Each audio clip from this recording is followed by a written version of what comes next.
everybody to this gathering. It's very important gathering because we're trying to do this every year, not to forget our parents and grandparents who came from a concentration camp, and our brothers and sisters and grandfathers who passed. Not good.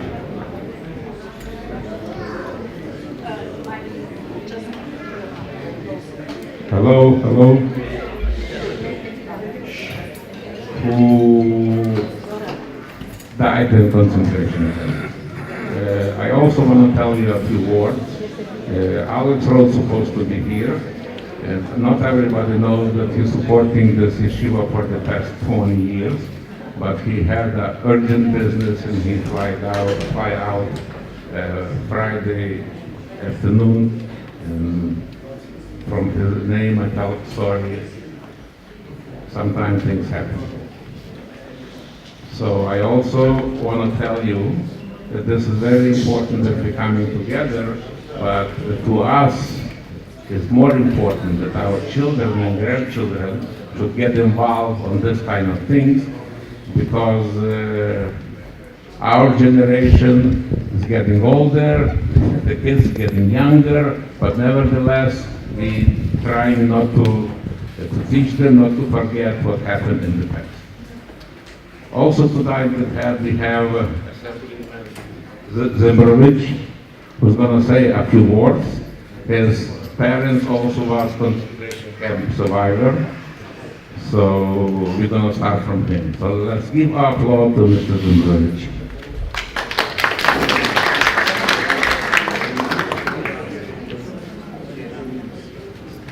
Thank you, Mike. Good afternoon, everyone. Good afternoon. And I want to thank you for inviting me. I want to thank my good friend Alex for inviting me as well. I am a second-generation Holocaust survivor. I am the son of Holocaust survivors named Sam and Sonia Simbrowitz. My parents of blessed memory prospered and lived to a ripe old age, but they also endured the kind of pain and heartache that many people in this room are familiar with. I promised my parents that I would keep talking about the Holocaust and the importance of educating our children about the Holocaust. As an assemblyman, I've tried to fulfill that promise. Each year, I sponsor a contest where students in my district create artworks and essays showing what they've learned in school about the Holocaust. Many of their works evoke themes of hate and intolerance committed against many groups, not only Jews. These students, although young, already understand that evil did not disappear with the end of the Holocaust. They understand that what happened to the 6 million Jewish people can indeed happen again unless they speak out against bigotry whenever and wherever it occurs. Today in this room we say, never again, never again. As the number of Holocaust survivors dwindle and knowledge of the Holocaust here and around the world fades with the passage of time, it becomes our responsibility to speak for those who can no longer talk about their experiences. It's our job to bear witness for them, to remember those who perished, and to remember the price that we pay when people stay silent in the face of wrongdoing. As a society, we cannot afford to pay that price again. So today, we remember Zachor. We remember my parents and all those mothers, fathers, grandparents, sisters, and brothers who endured the Holocaust. We will never forget, and we will make sure that the world never forgets them. Thank you.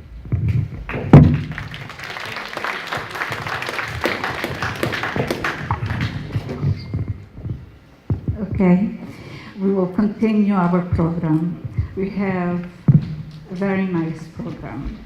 I tried to involve our grandkids, not children, the grandkids, to prepare to a presentation and a speech about Holocaust. So next it's going to be the national anthem of USA in Israel by David Mandler. Dr. David Mandler.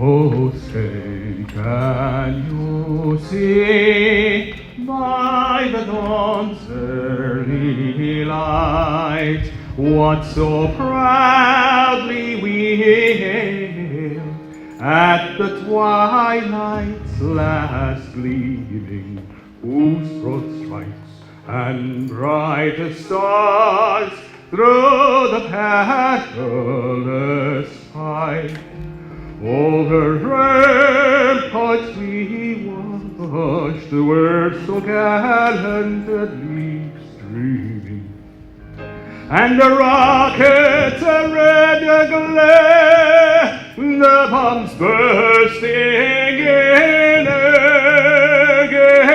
April through the night, that our flag was still there. Oh, say, does that star-spangled banner yet wave? Oh, the land of the free and the home of the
בארצנו, ארץ ציון לירושלים,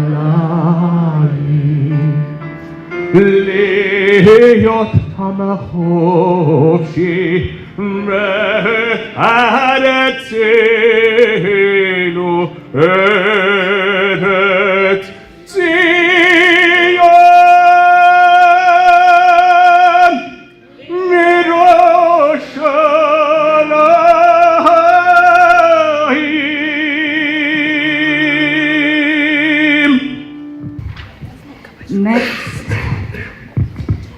Next presentation will be by David Klein. It happened to be, it's my grandson, and he volunteered to make a special presentation for our service.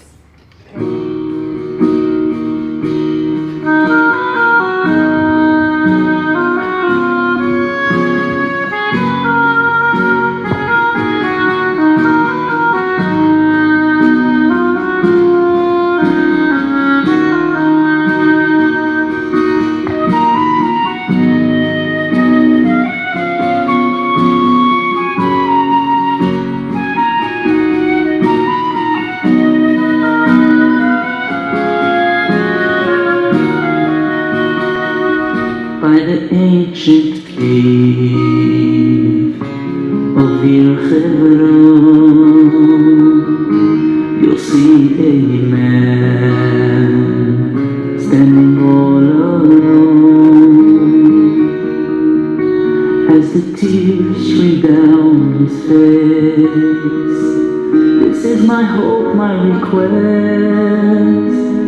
where our forefathers rest, for our father Avram.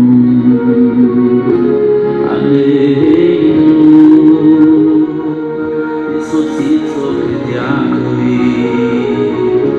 I beg of you, and in the schools of the Heilig in my midst, he pours out his soul to our Father in heaven.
Okay, I'm sorry, the video was very sad video, but this is what our parents went through, our parents, our grandparents, and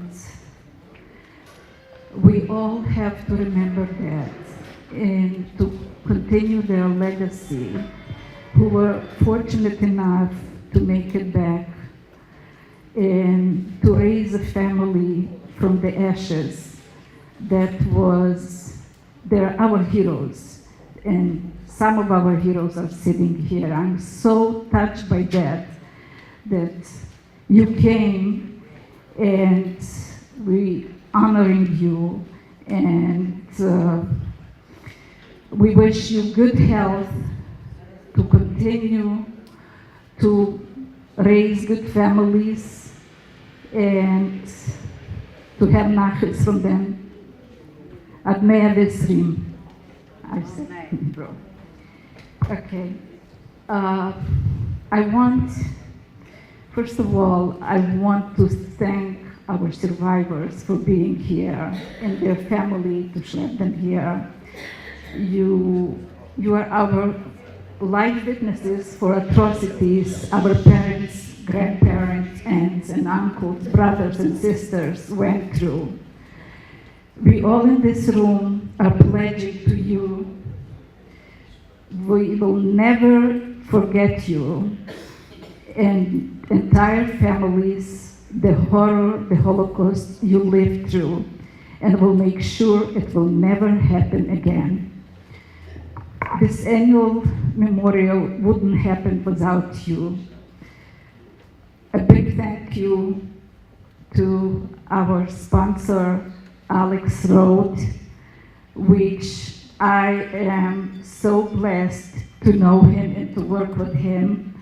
He supported me all the way for this event last year and this year also. It was an emergency. I didn't change the program. He called me and he said he has an emergency. Unfortunately, I cannot be with you today. And I'm not going to fire him. So, but we had him in the video.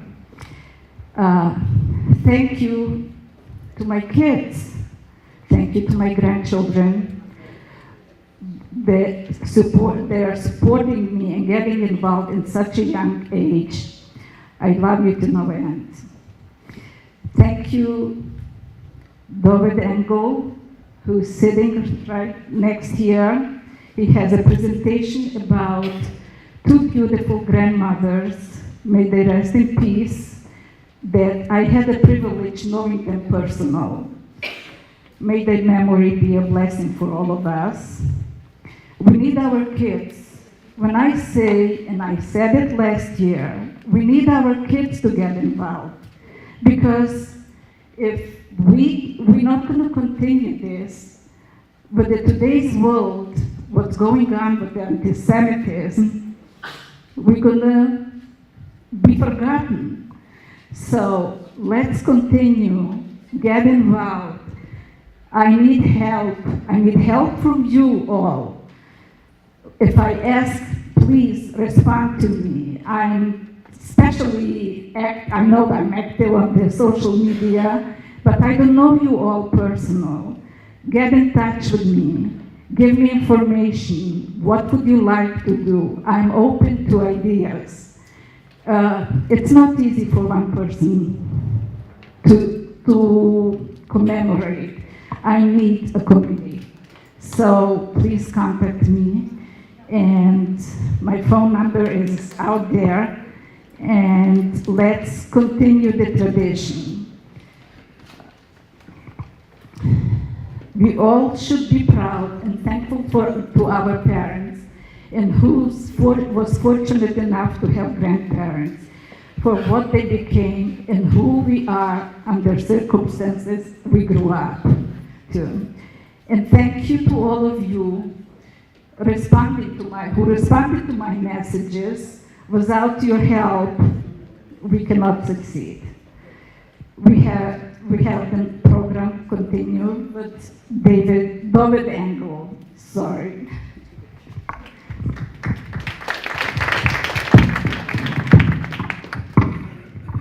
Hello, my name is David Engel, and I'm going to read the testimonies of two of my great-grandmothers who survived the Holocaust. In May 2006, at the King University Yom HaShoah Holocaust Memorial Program, my father presented my great-grandmother, Sarah Engel's testimony for the first time. This is her story. After Pesach, in April or May of 1944, when she was 20 years old, Sarah Engel's family was taken from their home in Koszalowo, Czechoslovakia, to the Iza ghetto, where they stayed for 6 weeks until Shavuos. On the first day of Shavuos, her family was taken to Auschwitz, where they remained until the second day of Rosh Hashanah. As they got off the cattle car in Auschwitz, her mother, baby sister, and niece were taken away and never seen again. They were killed in the gas chambers. In Auschwitz, there was very little food, and everyone was crowded together into 3 leveled wooden bunks. She became extremely thin due to lack of food, and at one point, she developed sores on her arms from too much sun exposure. At lineup one day, when the guards saw the sores on her arms from too much sun exposure, she was separated into the group that was going to be gassed the next day. That night, she decided that since she was going to die the next day anyway, she would try to see her sisters one last time. Somehow, she managed to get out of the building where they were keeping her and run across a wide street where she found her way to her sisters. Miraculously, the guards didn't come looking for her.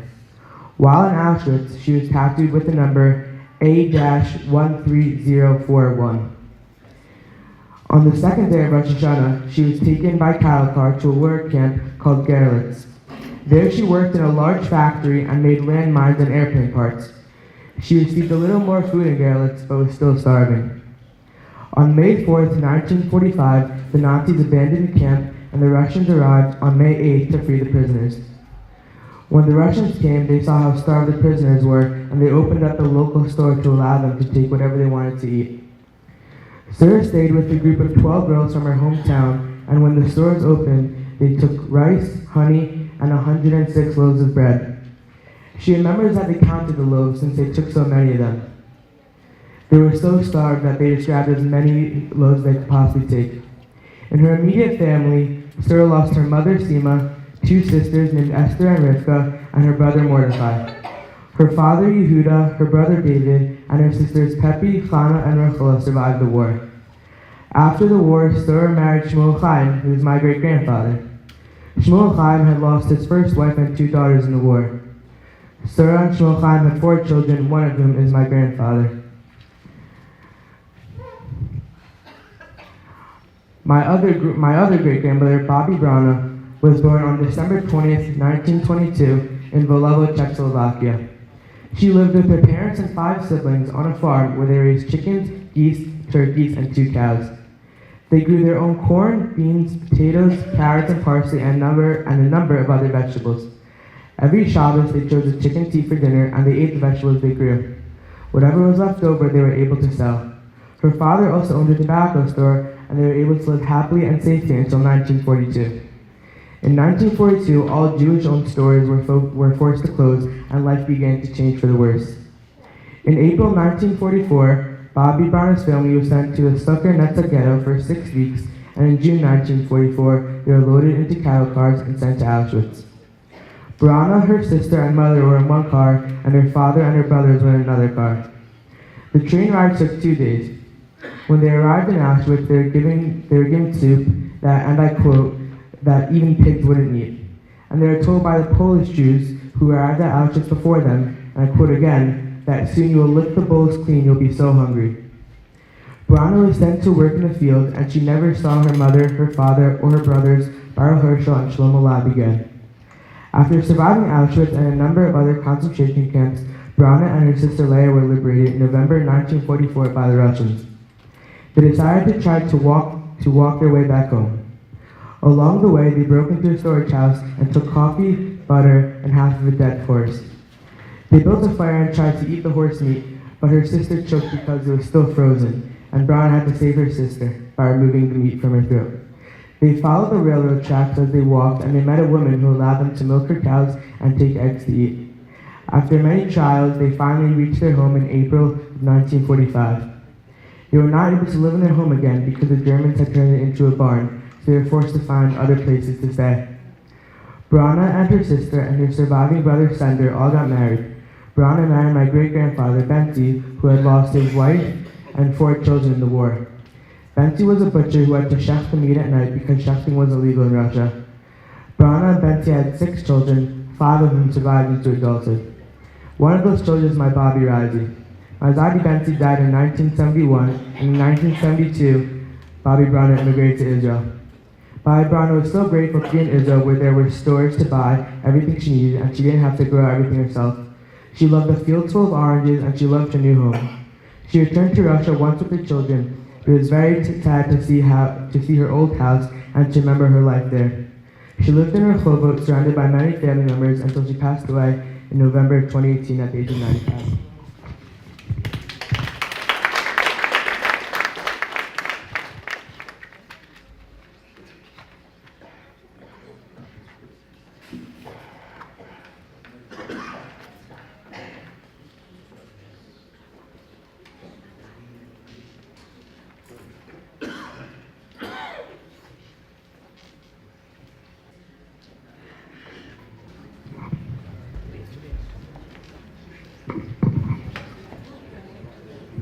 First candle, it's gonna be lighting Mr. and Mrs. Friedman from Uzhgorod.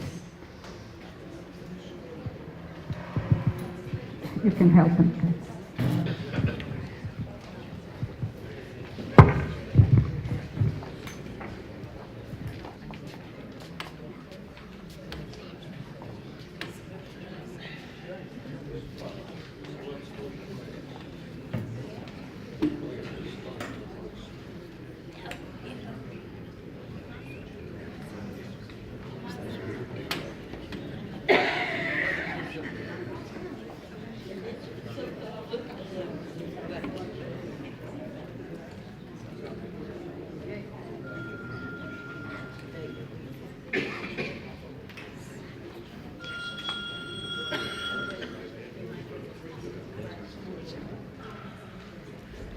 Thank you.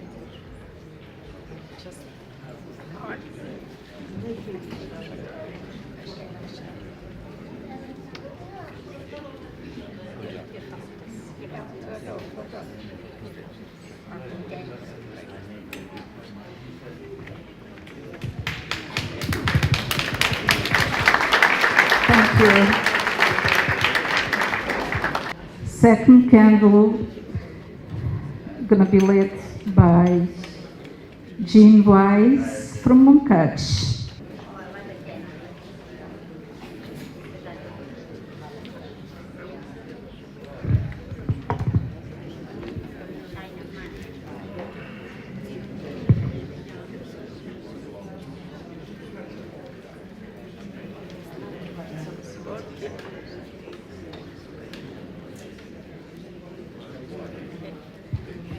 Much.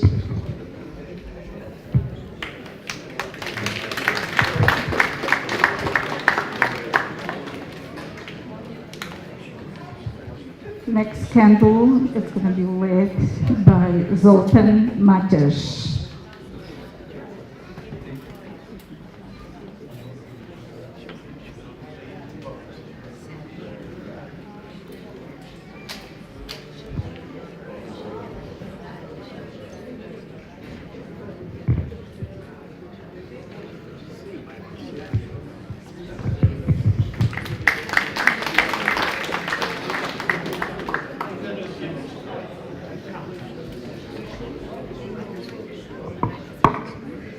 We have a very nice surprise here.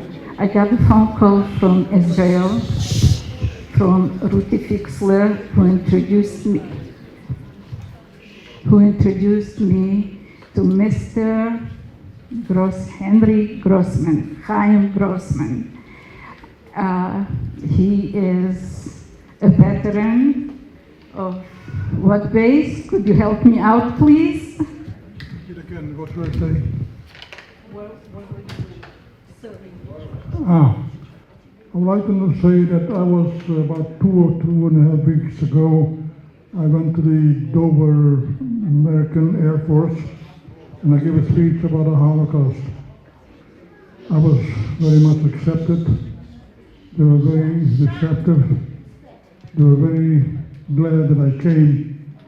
They asked me a lot of questions after my speech, and female soldiers came and hugged me, and it was very nice.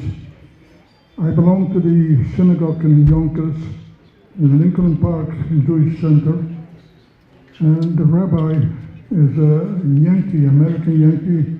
He stems from the American Civil War, and he is also he is a chaplain in the Air Force, and he arranged the all arrangement that I should go and talk about the Holocaust for the soldiers, for the airmen.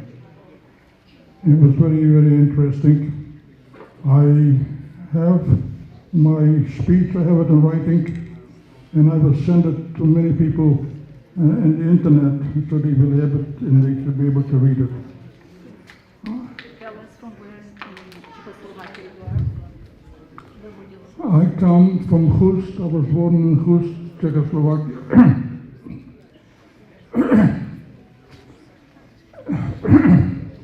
And sometimes in March, April, I don't remember exactly, they took us, all of us, the Jewish people in Hust, took us to the ghetto. And from the ghetto, we have been there in a short time. They took us to the brick factory, and from there they took us to Auschwitz. I remember in the brick factory, there was a neighbor of mine who was at a Broham, the Fleischwerker. And the German beat him up right there in the factory and gave me the message what is in store for us. They put us in the wagons, in the cattle wagons, overcrowded, no sanitation, no food. It's like people going to their death. And also, finally, after several days, we wind up in Auschwitz. In Auschwitz, we are separated by Dr. Mengele And those who they considered not good for anything, for work or whatever, and sent them right to the gas chamber.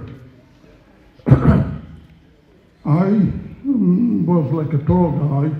I was 14.5 years old. He decided I was good to be a slave, and he sent me to the slave site. And so happened to my sister Palo, she's not alive anymore. They sent her to the slave site in my aunt Chaba. She's not alive anymore. We wind up in a place where Primo Levi, the author of the book Survival in Auschwitz, he was in the same camp that I was. The camp was called Buna Monowitz. It was an industrial complex, very big place. We were working there. It was bad, but it wasn't the worst. But what was in store for us was unbelievable. So we worked there, and while I was in the factory, I was bombarded by the American forces, by the American airplanes. And the bomb fell not far from me, and I still feel it on my eardrums. And when the Russians advanced, and the Germans started to panic, and they sent us on a death march. Death march means the person who wasn't able to walk was murdered, was shot and killed. It was not the end of the story. Walking with wooden soles was even harder to walk, but I made it. Many of us made it. We wind up in a place called Gleiwitz.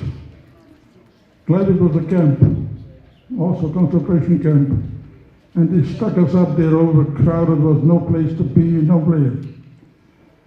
I was out of luck. I was picked to be shot. I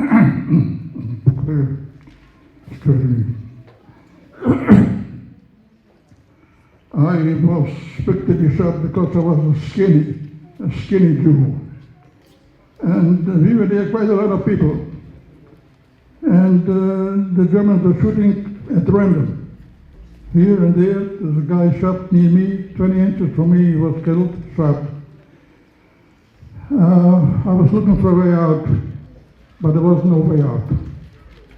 I didn't know exactly what will happen. I only know that 2 hours later I will be dead.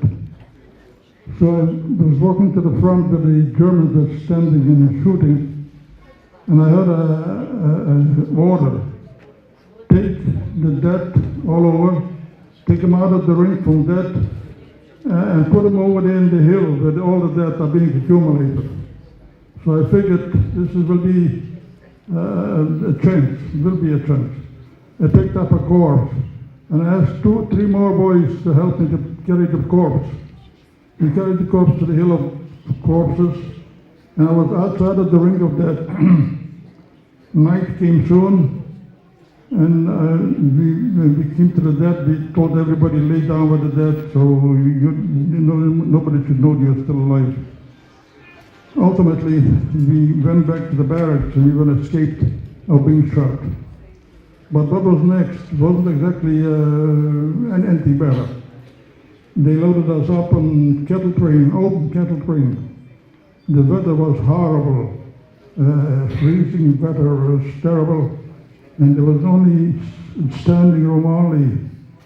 It didn't last very much, standing room only, because people started to die from being frozen to death and being starved to death. Ultimately, after I don't know how many, 4 days or maybe more, we wind up in Buchenwald. And in Buchenwald, they gave us a shower. Ultimately in Buchenwald, it was so overcrowded, they put us in the bunk. Maybe you've seen the bunk from the pictures of Elie Wiesel, and I'm in that picture of the bunk also. And we were only able to sleep in the side. There was not enough place to sleep on the back, and not even a mattress. It was only planks. So the torture didn't stop under no conditions. And what I didn't know, only after the war I found out that there was an underground in Buchenwald, and the underground consisted of German communists and also some of the Jewish communists. I can tell you something about those communists. We know bad things about them. these people were very humanist. They made sure that they will protect us from another death march as much as possible. Want me to finish? Okay. All right. I was liberated April the 11th in 1945 by the American forces. General Patton liberated me. And after the war, we went to Israel. It was not an easy trip. It was a pretty horrendous, horrible, a lot of torture, being kept at the British, ultimately Cyprus, been there about a winter, ultimately in Israel. I was in the Air Force, I was an electrician, I was a co-pilot many times. I'm still here. I decided to be in America. Thank you for listening. Thank you. I want you to like it. Thank you.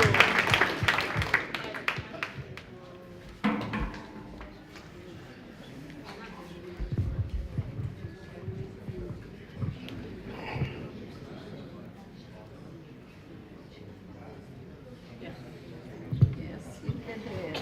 Thank you very, very much.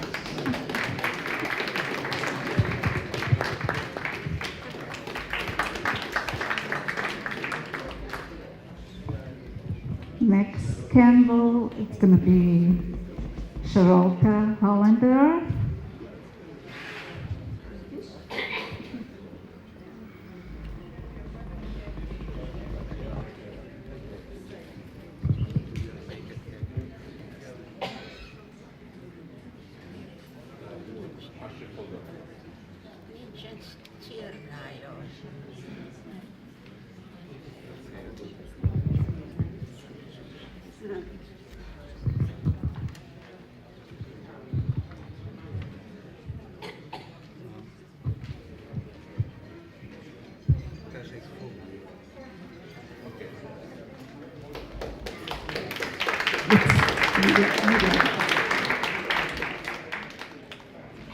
And next candle is gonna light Miriam Weiss.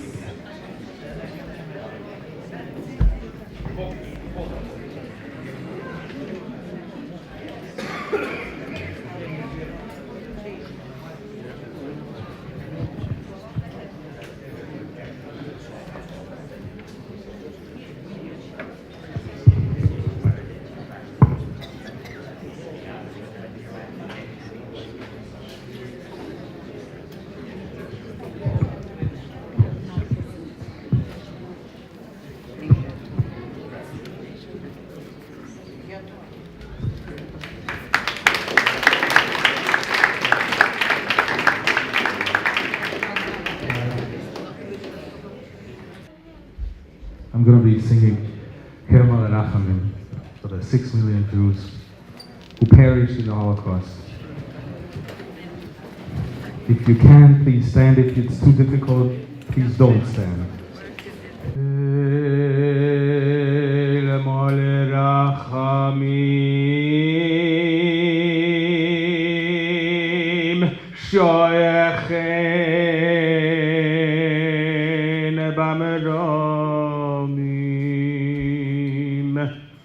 Hametzim menucha nechana al kanefei hashechina b'mahalot kedoshim utehorim kezohar rakiyam irim umasirim לנשמות אחינו ואחיותינו 6 מיליונים מישראל, אנשים ונשים, ילדים וילדות, שנהרגו, שנשחטו ושנשרפו ושהגבלו ברעב ונקברו חיים ועוד מיתות משונות על ידי הנאצים הארורים ועוזריהם יימח שמו.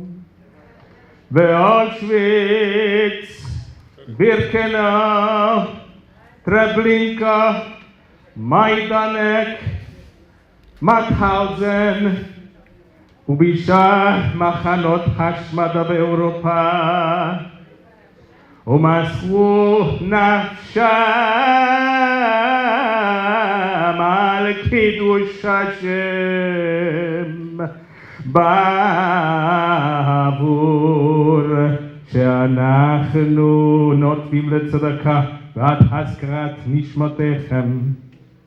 לכן בעל הרחמים יסתירם בסתר כנפלו על אימים ויצחוק בצחוק החיים את נשמותיכם בגן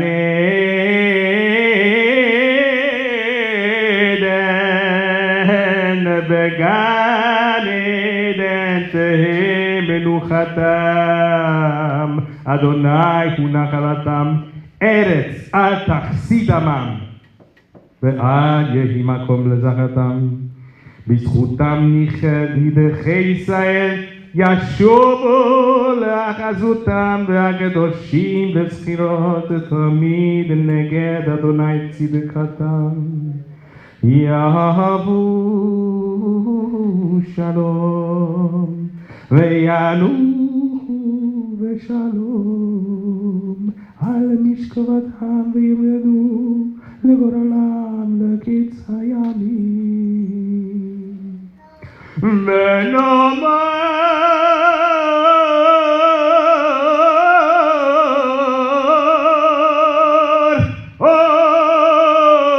אמן.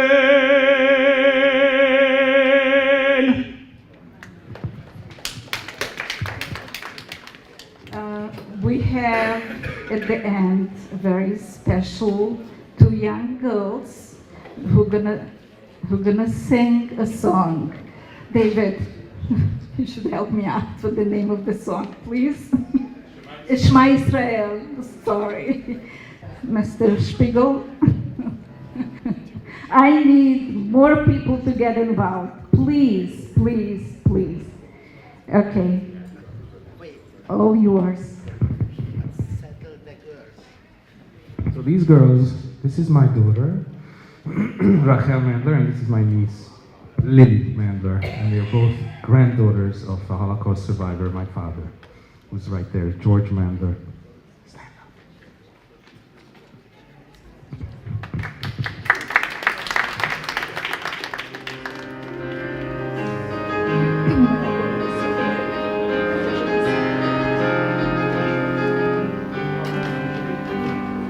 He raised his hand to wave goodbye, saw the pain in mother's eyes, who left her little precious boy of 4 in a citadel of ash and stone that preached a faith like his own. Perhaps he just may yet survive his war. In the shadows stood a man in black. My child, he said, you must not look back. Yet one image lingered, the tears on her face, and mother's words from their last embrace. Shema, Shema Yisrael, know that there is but one God above. When you feel pain, when you rejoice, know how he longs to hear your voice. Hashem Elokeinu, Hashem Echad. The winds of war had finally passed. One man took on a sacred task to bring the scattered Jewish children home. He traveled far from place to place, a quest to reignite the faith of those sent him to hiding long ago. He entered the fortress gray and cold. Your kind is not among us, he was told. Hashem above, he whispered,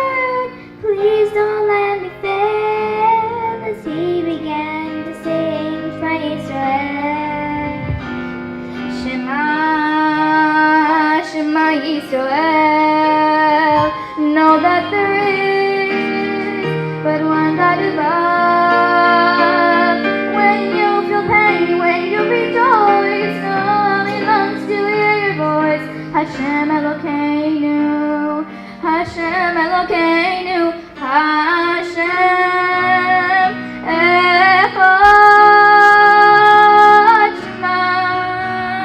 Shema Yisrael, know that there is but one God above. When you feel pain, when you rejoice, know it belongs to your voice. Hashem Elokeinu, Hashem Echad. Shema, Shema Yisrael, know that there is but one God above. When you feel pain, when you rejoice, know it belongs to hear your voice. Hashem Elokeinu, Hashem Echad.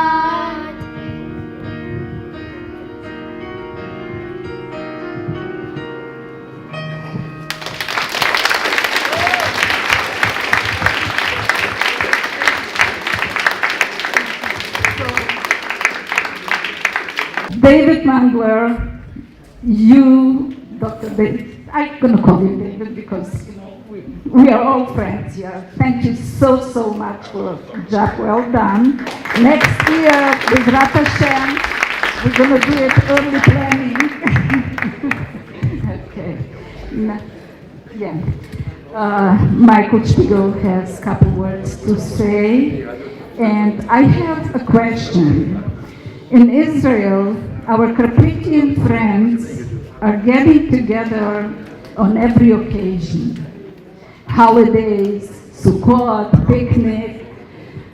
If people here in this room are interested to have something to do, to get together for Sukkot, if somebody would love to, just let me know.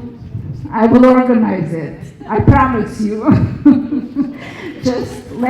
I know that you're all together upstate in New York, so you see each other there all summer long. I'm in New Jersey. I don't see you all.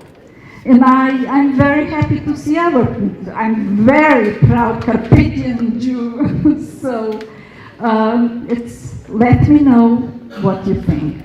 Okay, here's for Michael Spiegel.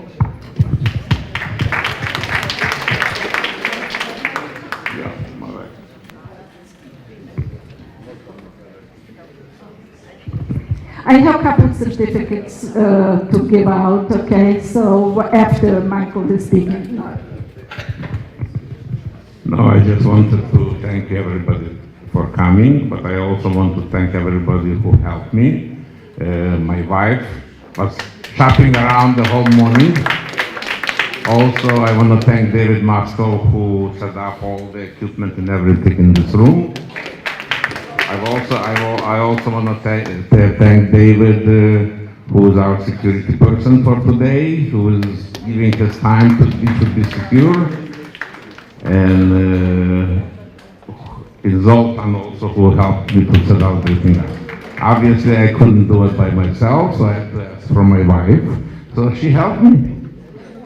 Especially that Hannah was calling me every day. This color of carpet, this color of blue stain, blue this, big screen, small screen.